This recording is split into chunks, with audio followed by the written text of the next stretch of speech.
Rebonjour et merci d'être avec moi pour cette deuxième partie. Elle sera plus courte celle-là, vraiment. On va s'intéresser juste à un cas de figure de robustesse du programme. Il y a un cas qui m'énerve ici, c'est que j'ai une fonction qui peut planter. Je vous le montre. Donc la fonction qui peut planter, c'est la fonction evalProgram. evalProgram, si je lui passe un wire qui existe, ça marche. Si je lui passe un wire qui n'existe pas, elle me renvoie une exception. J'aime pas les exceptions, parce que les exceptions, ça n'apparaît pas dans le type. On voit pas en lisant le type que peut y avoir une erreur. Et surtout, c'est surprenant, c'est dur on ne sait pas à l'avance quand on programme que l'exception peut arriver, donc c'est pas agréable. Donc ce qu'on essaye, c'est de ne pas avoir d'exception dans du code pur. On peut en avoir dans du code de réseau, des choses comme ça, parce qu'il y a des choses où on ne peut pas tout prévoir malheureusement. Mais dans du code pur, on va essayer d'éviter. En Haskell, il y a un type qui s'appelle le type maybe, qu'on pourrait écrire nous-mêmes, d'ailleurs on va l'écrire nous-mêmes. Data maybe t est égal just t ou nothing. Alors, ça veut dire quoi? Ça veut dire que c'est un type qui s'appelle maybe, qui est paramétré par un type t, c'est comme un type template en C++. Et il est soit just t, donc c'est just qui contient le sous-type en question, soit nothing. Donc on peut imaginer un maybe de string qui contient soit just une string, soit nothing. L'idée c'est que maintenant on peut faire des fonctions qui renvoient des maybe. Et ce qui est intéressant c'est que ce qui va être renvoyé, donc la fonction elle peut renvoyer soit j'ai pas réussi, nothing, soit j'ai réussi, just la valeur. Et ne peut pas être la valeur directement. Par exemple si je fais, alors je vais lancer mon shell pour récupérer quand même le just du système qui est le même mais avec des show et des trois trucs intéressants. Si je fais just 5, je peux pas le multiplier par 2. C'est pas possible. Je suis forcé de faire tester, de faire un case. Donc par exemple case just 5 of nothing done 0 moins 12 just v done v fois 2. Là j'obtiens 10 et si j'avais nothing moins 12. Vous noterez une chose là, c'est que je fais dans le shell, c'est dur de faire du Haskell multiligne. Donc en Haskell, l'annotation est significative, mais elle peut aussi être remplacée par des accolades, des points-virgules. Donc on a l'avantage du Python ou du C++, le débat est fini, Claude, vous faites ce que vous voulez. Généralement, quand je fais du multiligne, je mets une annotation significative, et quand je fais du one-line, on va faire l'annotation significative, donc on met les accolades et les points-virgules. Donc, revenons, cette histoire de maybe. Donc maintenant, on va dire que la fonction evalProgram, elle ne renvoie plus une value, elle peut renvoyer un maybe value, elle peut se planter. Donc maintenant, le souci étant, c'est que, il se passe quoi? Il suffit juste de dire, alors elle se plante pourquoi? Parce qu'elle ne trouve pas le wire dans les instructions du programme. Dans le cas où il y a nothing, elle renvoie quand même nothing. Et sinon, elle renvoie just de evalexp, programme exp. Alors, petit détail, j'écrirais peut-être ça, c'est exactement la même chose, c'est une espèce de parenthèse qui va jusqu'à la fin de la ligne, c'est un opérateur qui est défini avec une priorité différente, voilà. Donc je vais le mettre parce que dans ce cas de figure j'aime bien, je trouve que c'est un peu plus propre, quand on repack des values, même par exemple le value complément V, là, je préfère écrire ça comme ça, bon, voilà. C'est pas obligatoire, mais moi j'aime bien, voilà. Chacun son truc. Donc, là maintenant, le souci étant, c'est que, vous le voyez, mon programme il marche plus. Pourquoi? Parce que, alors si, il va marcher encore, mais on a un souci, c'est qu'eval littéral, il appelle evalProgram qui peut échouer. Ça veut dire qu'en fait, eval littéral peut échouer.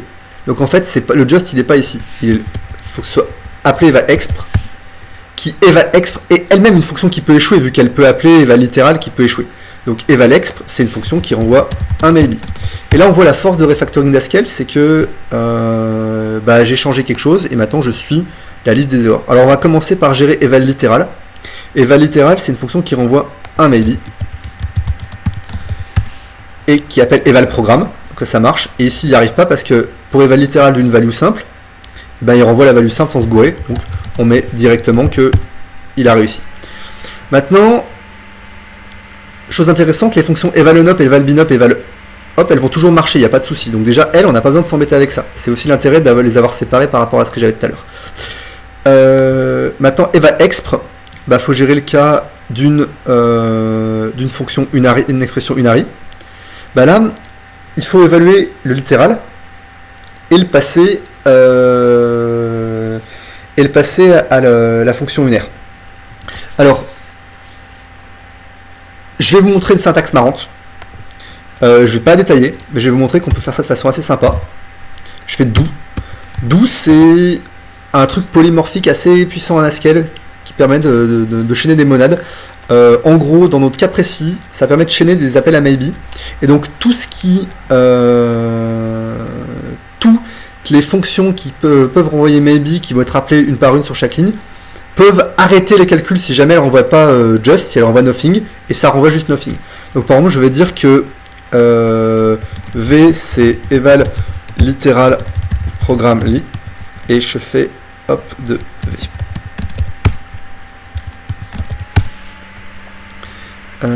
Et là, il ne veut pas. Pourquoi il ne veut pas? Alors oui, excusez-moi. Et dans ce cas précis, return ici, ça remet. Bon, en fait, c'est voilà. On va le faire. Vous oubliez, vous n'avez pas vu le return, ça n'existait pas. Donc voilà. Donc ce que j'ai fait, c'est que j'ai dit OK.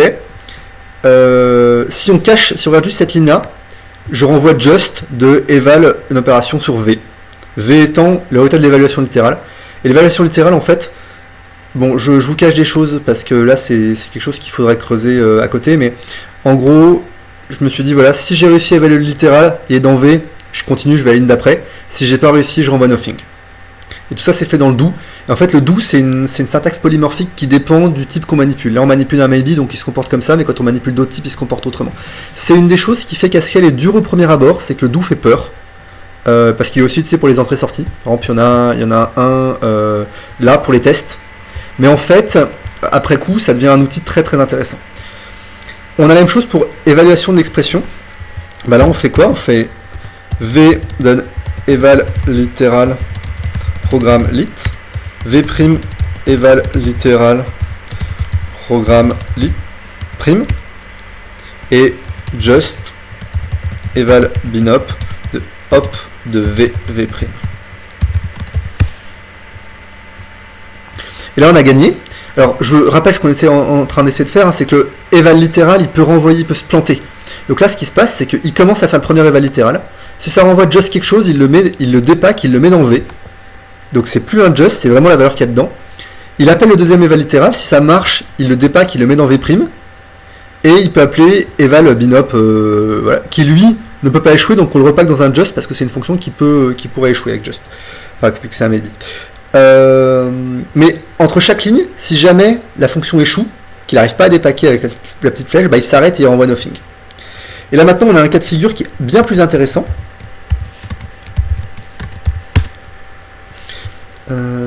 Erreur à la ligne 83 que je n'ai pas vue. Ah, bah oui, alors, encore une fois, le même problème, c'est que maintenant, eval programme, il peut se tromper. Donc, on va dire que eval programme, il va nous renvoyer qu'il n'a pas le droit de se planter, celui-là. Donc, on va faire du pattern matching en profondeur. Et d'ailleurs, on va voir comment ça se comporte, mais c'est plutôt marrant. Donc maintenant, si je fais mon eval programme de Toto, il m'envoie nothing. C'est plus une exception. Donc maintenant, je dois le tester ici. Alors là, en l'occurrence, je ne l'ai pas testé. J'aurais dû le tester avec un case. Mais là, j'ai dit que non, ça allait quand même marcher. Si je revois mes tests marchent. Si maintenant, je lui demande de tester un truc qui n'existe pas,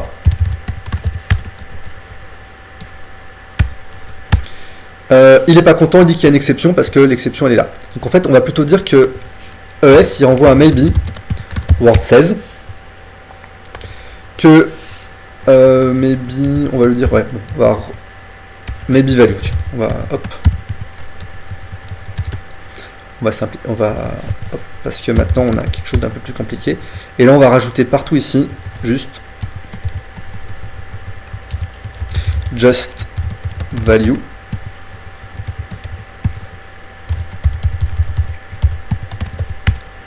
et ESTT should be nothing. On a ajouté un nouveau test. Ok, alors il n'est pas capable de faire des égalités entre value, parce parce que should be ça demande des égalités, parce que value n'est pas d'opérateur d'égalité, on va l'ajouter. Et ça a marché. Voilà. Et là maintenant j'ai mes tests qui passent. Et donc en plus j'ai complété ma couverture de test et je dis que voilà, quand on lui passe quelque chose qui n'existe pas, bah, ça doit renvoyer nothing. J'ai juste un peu amélioré ma couverture de test. Ok. Donc au moment où là on teste un peu tout, ça va plutôt bien. Et j'ai fini cette partie robustesse qui me tenait à cœur parce que j'ai créé maintenant une fonction qui ne peut plus échouer, qui ne renvoie pas d'exception, qui est prévisible. Et surtout ce qui est très intéressant, c'est que le type de la fonction, ici, nous montre, grâce à maybe, le type nous montre que la fonction peut échouer. Et donc il faudra le prendre en compte et on va être forcé de le tester à la compilation, soit avec un case, soit en testant directement c'est égal à just ou à nothing. Bon. Et ça c'est, je trouve, quelque chose qui va augmenter la robustesse du programme.